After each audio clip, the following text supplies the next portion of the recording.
আসসালামু আলাইকুম। আজকে আমি আপনাদের সাথে কয়েক প্রকার সবজি, বড়ি, মাছ দিয়ে একটি তরকারি রান্না রেসিপি দেখাবো।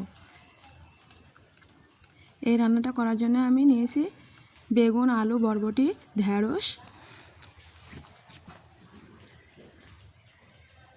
এখানে পেঁয়াজ, রসুন, কাঁচামরিচ কেটে রেখেছি। নিয়েছি বড়ি, আর এখানে নিয়েছি মাছ।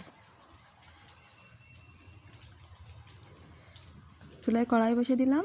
প্রথমে আমি মাছগুলো ভেজে নেব।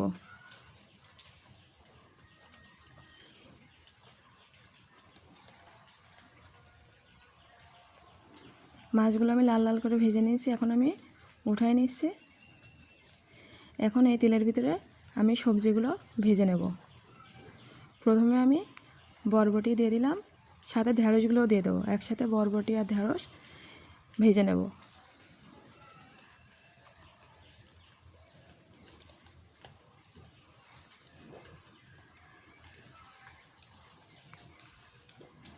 হালকা একটু লবণ দিয়ে দিলাম। এখন আমার বরবটিগুলো ভাজা হয়ে গেছে। বরবটিগুলো চিকন চিকন, তাই জন্য তাড়াতাড়ি ভাজা হয়ে গেছে।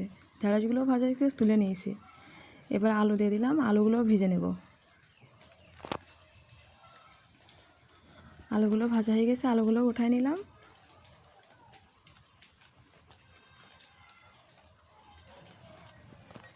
এবার আমি বেগুনগুলোও ভেজে নেব।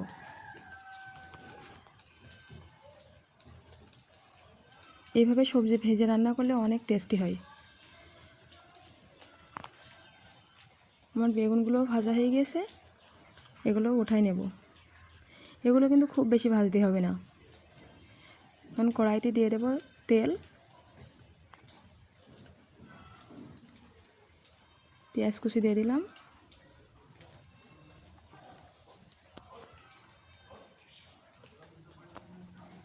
এবার দিয়ে দিলাম আগে থেকে বেটে রাখা সরিষা আর জিরা।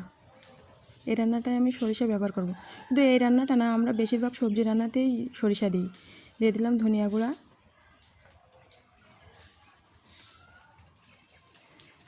মরিচ গুঁড়া,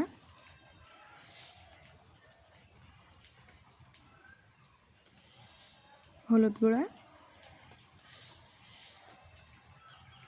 স্বাদ মতো লবণ। লবণটা আমি একটু কম করে দেবো, কারণ সবজিগুলো ভাজার সময় আমি লবণ দিয়েছিলাম। দিয়ে দিলাম টমেটো। এখন মশলাটা ভালোভাবে কষায় নিয়েছি, নিয়ে এবার ভাজে রাখা সবজিগুলো দিয়ে দিলাম। আমি কিন্তু অফ ক্যামেরায় বড়িগুলোও ভেজে রাখছিলাম। মশলার সাথে সবজিগুলো ভালোভাবে মিশিয়ে নিলাম। এবার দিয়ে দেবো পানি। আমার ভাজার সময় সবজিগুলো অনেকটাই সিদ্ধ হয়ে আছে, এই কারণে পানিটা বেশি দেওয়া লাগবে না।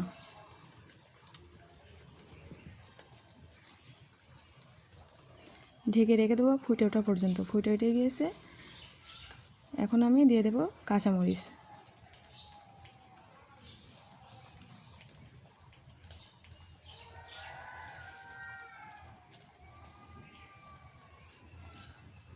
বড়িগুলোও দিয়ে দিলাম।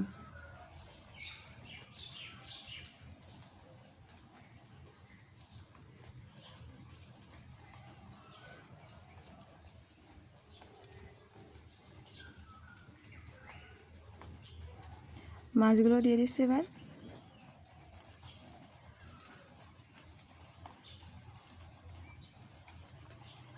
ঢেকে রেখে দেবো আরও কিছু সময়। উপরতে ছিটিয়ে দিলাম জিরা গুঁড়া।